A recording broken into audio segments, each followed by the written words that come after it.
ಇವತ್ತಿನ ವಿಡಿಯೋದಲ್ಲಿ ನಾವು ರೀಕಾಪಿ ಅಂದರೆ ತುಂಬ ಓಲ್ಡ್ ಫೋಟೋ ಇರೋಂಥದ್ದನ್ನು ಹೇಗೆ ಕಲರ್ ಕರೆಕ್ಷನ್ ಮಾಡಿ ಅದಕ್ಕೆ ಹೇಗೆ ಸೆಟ್ಟಿಂಗ್ ಮಾಡಿ ಹೇಗೆ ತುಂಬ ಅದ್ಭುತವಾಗಿ ಕಾಣೋಂಗೆ ಮಾಡೋಣ. ಅದಕ್ಕೆ ಟೆಕ್ಸ್ಟ್ ಅಂದರೆ ನೇಮ್ ಎಲ್ಲ ಹಾಕಿ ಕನ್ನಡದಲ್ಲಿ ನೇಮ್ ಎಲ್ಲ ಹಾಕಿ ಹೇಗೆ ಮಾಡೋದು ಅನ್ನೋದನ್ನು ತಿಳಿಸ್ಕೊಡ್ತೀನಿ. ಓಕೆ ಗೆಳೆಯರೆ, ನಿಮ್ಮ ಹತ್ರ ಯಾವುದಾದ್ರು ಓಲ್ಡ್ ಫೋಟೋ ತಗೊಳ್ಳಿ, ತುಂಬ ಖರಾಬ್ ಆಗಿರೋದು ಮತ್ತು ಸ್ಕ್ರ್ಯಾಚ್ ಆದರೂ ಪರವಾಗಿಲ್ಲ. ಓಕೆನಾ, ನಾನೀಗ ಒಂದು ಓಲ್ಡ್ ಫೋಟೋನ ತಗೊಂಡಿದ್ದೀನಿ ನೋಡಿ, ಈ ರೀತಿ ಇದೆ. ಇದಕ್ಕೆ ನಾವು ಕಲರ್ ಕರೆಕ್ಷನ್ ಮಾಡ್ಕೋಬೇಕು ಅಂದರೆ ಇಮೇಜ್ಗೆ ಹೋಗಿ ನೋಡಿ ಸೆಲೆಕ್ಟ್ ಮಾಡ್ಕೊಳ್ಳಿ.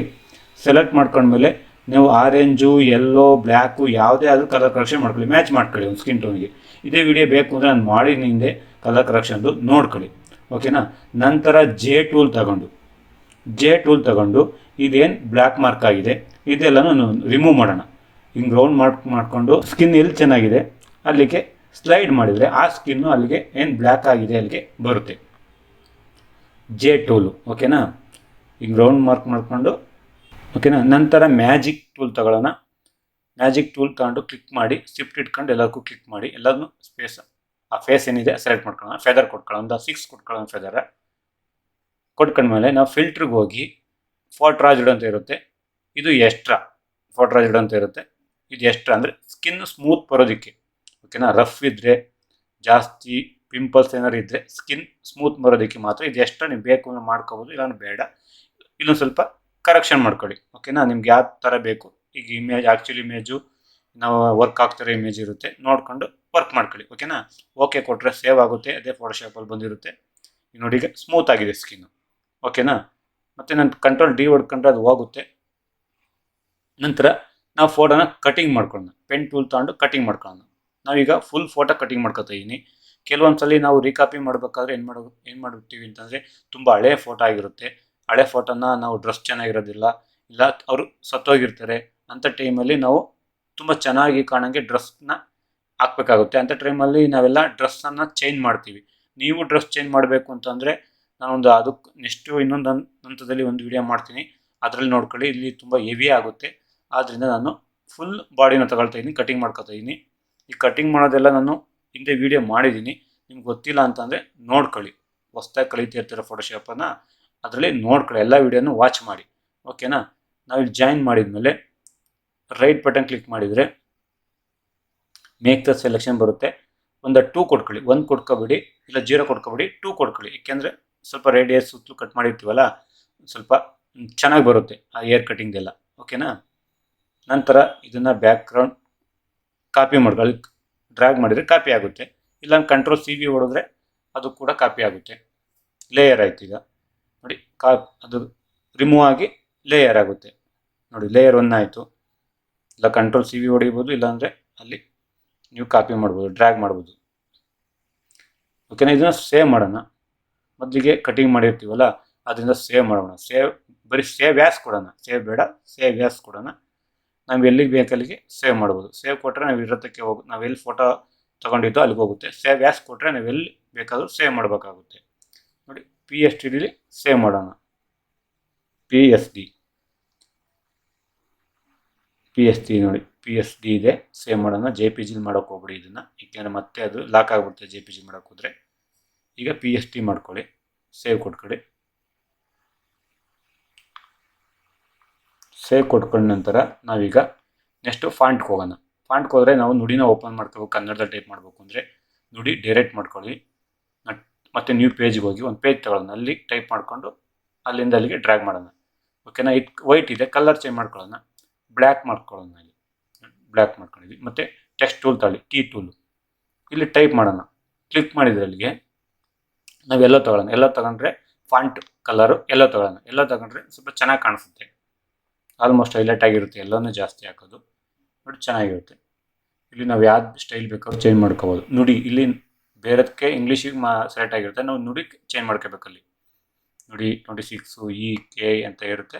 ನಾವು ಫಾಂಟ್ ಯಾವ್ದು ಬೇಕಾದ್ರೂ ಚೇಂಜ್ ಮಾಡ್ಕೊಂಡು ನೋಡ್ಕೊಂಡು ಹೋಗ್ತಾ ಇರ್ಬೋದು. ಕಂಟ್ರೋಲ್ T ಹೊಡ್ಕೊಂಡ್ರೆ ನಾವು ದೊಡ್ಡದು ಚಿಕ್ಕದು ಮಾಡ್ಕೋಬೋದು. ನಂತರ ಟೈಪ್ ಮಾಡಿ ಶ್ರೀಮತಿ ಲಕ್ಷ್ಮಮ್ಮ ಅಂತ ಅದನ್ನೇ ಕಾಪಿ ಪೇಸ್ಟ್ ಮಾಡಿದರೆ ನೆಕ್ಸ್ಟ್ ನಿಧಾನ ಅಂತ ಹೊಡಿಯೋಕ್ಕೂ ಅದನ್ನ ಕರೆಕ್ಟಾಗಿ ಬರುತ್ತೆ, ಅದೇ ಫಾಂಟ್ ಬರುತ್ತೆ. ಓಕೆ, ಮತ್ತೆ ಸೇವ್ ಮಾಡೋಣ. PSD ಸೇವ್ ಮಾಡೋಣ.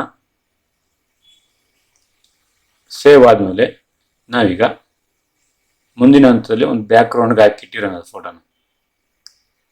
ಬ್ಯಾಕ್ಗ್ರೌಂಡಿಗೆ ಫೋಟೋ ಹಾಕಿರೋಣ. ನೆಕ್ಸ್ಟ್ ಜ್ಯುವೆಲರಿ ತಗೊಳ್ಳೋಣ. ಈ ಬ್ಯಾಕ್ಗ್ರೌಂಡ್ ಸೇವ್ ಮಾಡಾದ್ಮೇಲೆ ಬ್ಯಾಕ್ಗ್ರೌಂಡ್ ನಿಮಗೆ ಸಿಗ್ತವೆ, ಆನ್ಲೈನಲ್ಲಿ ಸಿಗ್ತವೆ. ಇದು JPG ಬ್ಯಾಕ್ಗ್ರೌಂಡ್ ಆದರೂ ಪರವಾಗಿಲ್ಲ, ಇಲ್ಲ ನೀವೇ ಕ್ರಿಯೇಟ್ ಮಾಡ್ಕೋಬೋದು ಬೇಕು ಅಂದರೆ.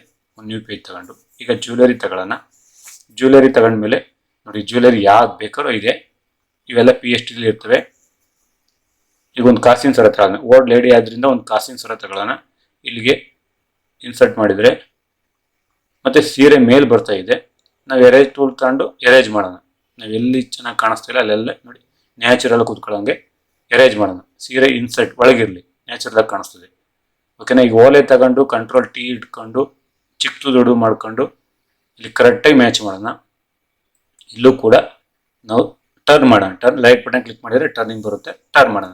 ಮತ್ತೆ ಬಿಂದು ಹಾಕೋದ್ರೆ ಇಲ್ಲಿ ಸ್ವಲ್ಪ ಡಾರ್ಕ್ ಆಗಿದೆ, ಇದನ್ನ ಸ್ವಲ್ಪ ಲೈಟಾಗಿ ಮಾಡೋಣ. ಅಲ್ಲಿಗೆ ಬ್ಲರ್ಗೆ ಹೋಗಿ ಫಿಲ್ಟರ್ಗೆ ಹೋಗಿ ಬ್ಲರ್ ಬರುತ್ತೆ, ಅಲ್ಲಿ ಬ್ಲರ್ ಮಾಡೋಣ ಒಂಚೂರು.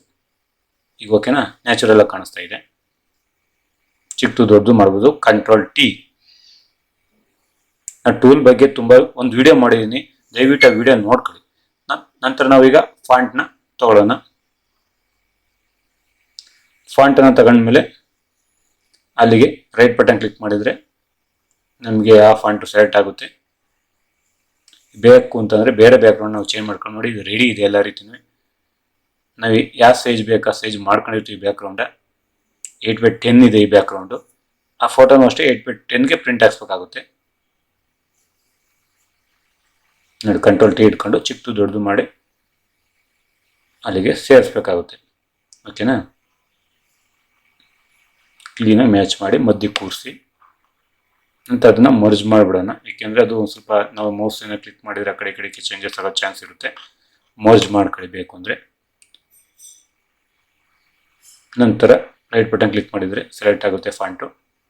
ಅಲ್ಲಿ ತಂದು ಡ್ರ್ಯಾಗ್ ಮಾಡಿ Ctrl+T ಇಟ್ಕೊಂಡು ಚಿಕ್ಕದಾಗಿ ಮಾಡಿ, ಶಿಫ್ಟ್ನು ಇಟ್ಕೊಂಡಿರಿ, ಸ್ವಲ್ಪ ಹಿಂದೆ ಮುಂದೆ ಆಗುತ್ತೆ. ಶಿಫ್ಟ್ ಇಟ್ಕೊಂಡಿದ್ರೆ ಕರೆಕ್ಟಾಗಿ ವಿಡ್ತು ಹೈಟು ಕರೆಕ್ಟಾಗಿ ಬರುತ್ತೆ. ಇಲ್ಲ ಬೇಕು ಅಂತಂದ್ರೆ ಕಂಟ್ರೋಲ್ ಇಟ್ಕೊಂಡು ನಾವು ಕೂರಿಸ್ಬೋದು. ಟೂಲ್ ಬಗ್ಗೆ ಒಂದು ವಿಡಿಯೋ ಮಾಡಿದ್ದೀನಿ, ದಯವಿಟ್ಟು ಆ ವಿಡಿಯೋ ನೋಡಿ. ಒಂದೇ ವಿಡಿಯೋದಲ್ಲಿ ಲಾಂಗ್ ಆಗುತ್ತೆ, ಜಾಸ್ತಿ ಹೇಳೋದಕ್ಕಾಗಲ್ಲ. ಓಕೆನಾ. ನಾವು ಈ ಶಿಫ್ಟ್ ಇಟ್ಕೊಂಡ್ರೆ ಈ ಥರ ಹೇಳೋಕ್ಕಾಗಲ್ಲ. ಶಿಫ್ಟ್ ಇಟ್ಕೊಂಡಿಲ್ಲ ಅಂದರೆ ಇನ್ನು ಹಿಂಗೆ ಹಿಂದೆ ಮುಂದೆಲ್ಲ ಎಳಿಬೋದು. ಮತ್ತೆ ಮರ್ಜ್ ಮಾಡಿ. ಓಕೆನಾ. ಎಲ್ಲ ರೆಡಿಯಾಗಿದೆ. ಇನ್ನೂ ಬೇಕು ಅಂದರೆ ಆಲ್ಟ್ರ್ ಮಾಡ್ಬೋದು, ಸದ್ಯಕ್ಕೆ ಸಾಕು. ಈಗ ಸೇವ್ ಆ್ಯಸ್ ಕೊಡಿ. ಸೇವ್ ಆ್ಯಸ್ ಕೊಟ್ಟರೆ ಇಲ್ಲಿ ನಾವು JPG ಸೇವ್ ಮಾಡೋಣ. ಇದುವರೆಗೂ PST ಸೇವ್ ಮಾಡಿದ್ದು.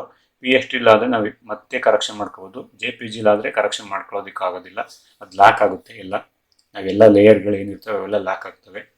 ಈಗ ನಾವು JPGಲಿ ಸೇವ್ ಮಾಡೋಣ. ಓಕೆ. ನಮ್ಗೆ ಬೇಕಾದ ನೇಮ್ ಕೊಟ್ಕೊಳ್ಳೋಣ. ಹುಡ್ಕೋದಕ್ಕಾಗೋದಿಲ್ಲ ಅಂದ್ಬಿಟ್ಟು ಬೇಕಾದ ನೇಮ್ ಕೊಟ್ಕೊಂಡು ನಾವಿಲ್ಲಿ ಮ್ಯಾಕ್ಸಿಮಮ್ ಕೊಡೋಣ. ನೋಡಿ, ಲೋ ಕೊಡೋದು ಬೇಡ, ಕ್ವಾಲಿಟಿ ಡೌನ್ ಆಗುತ್ತೆ. ಆದ್ದರಿಂದ ಮ್ಯಾಕ್ಸಿಮಮ್ 12 ಬರುತ್ತೆ. ಮ್ಯಾಕ್ಸಿಮಮ್ ಕೊಟ್ಕೊಂಡ್ರೆ 12 ಬರುತ್ತೆ. ಓಕೆನಾ. ಸೇವ್ ಮಾಡೋಣ. ಓಕೆ ಗೆಳೆಯರೆ, ಇಷ್ಟೇ ನಾವು ರೀಕಾಪಿ ಮಾಡುವಂಥದ್ದು. ಇದರಲ್ಲಿ ಏನು ಜಾಸ್ತಿ ಇಯರಾಗಿ ಇರೋದಿಲ್ಲ. ನಾವೇನೋ ಫೋಟೋಗಳು ತುಂಬ ವರ್ಸ್ಟ್ ಆಗಿದ್ರು ಕೂಡ ನಾವು ಇದೇ ರೀತಿ J ಟೂಲ್ ತಗೊಂಡು ಮತ್ತು S ಟೂಲ್ ತಗೊಂಡು ಇದೆಲ್ಲ ರಿಮೂವ್ ಮಾಡಿಕೊಂಡು ನಾವು ಕ್ಲೀನಾಗಿ ಮಾಡ್ಕೋಬೋದು. ಈಗ JPG ಲಾಕ್ ಆಗಿದೆ. ಇನ್ನು ಯಾವುದೇ ಕಾರಣಕ್ಕೂ ಈ ಫೋಟೋ ನಾವೇನು ಕರೆಕ್ಷನ್ ಮಾಡೋದಕ್ಕಾಗೋದಿಲ್ಲ, ಲೇಯರು ಬರೋದಿಲ್ಲ, ಲಾಕ್ ಆಗಿರುತ್ತೆ. ಓಕೆ ಗೆಳೆಯರೆ, ಮುಂದಿನ ವಿಡಿಯೋದಲ್ಲಿ ಸಿಗೋಣ. ಇವತ್ತಿನ ವಿಡಿಯೋ ಇಷ್ಟ ಆದರೆ ಲೈಕ್ ಮಾಡಿ, ದಯವಿಟ್ಟು ಶೇರ್ ಮಾಡಿ. ನೆಕ್ಸ್ಟ್ ಇಂಥದೇ ಒಂದು ವಿಡಿಯೋದ ಜೊತೆ ಬರ್ತೀನಿ. ಓಕೆ ಗೆಳೆಯರೆ, ಥ್ಯಾಂಕ್ ಯು.